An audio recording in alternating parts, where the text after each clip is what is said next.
Այս քրեական գործով 2025 թվականի սեպտեմբերի 24-ին դատավոր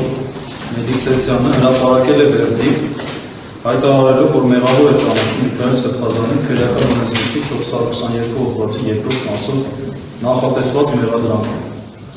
Այնուհետև դատավորը հայտարարել է, որ խափանման միջոցը թողնում է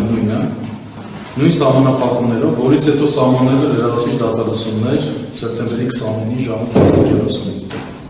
Դատավորը լրացուցիչ դատալսումների օրը հայտարարելուց հետո հեռացել է դահլիճից առանց կողմերին հայտնելու,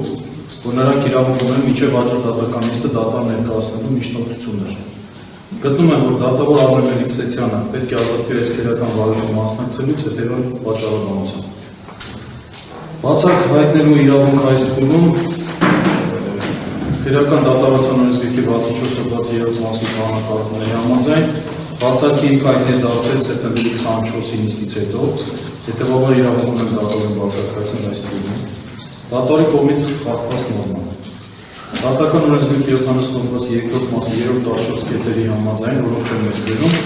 եւ 71-րդ կետի առաջին մասի համաձայն դատավորը պարտավոր է ինքնաբացած հայտնել, եթե նրա գործողությունները նման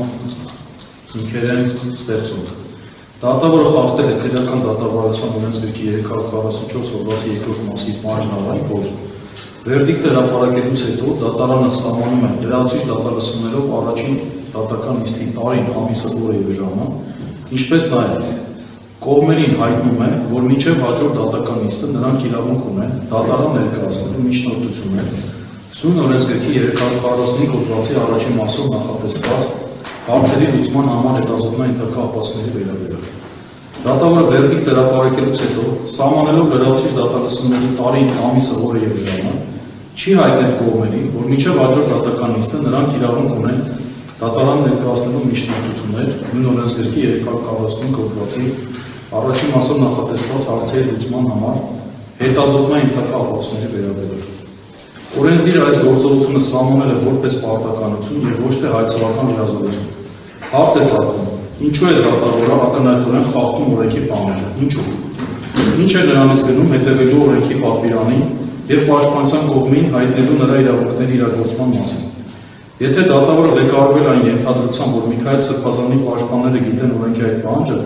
հետեւաբար կարիք չկա իմացածի մասին հայտնելու,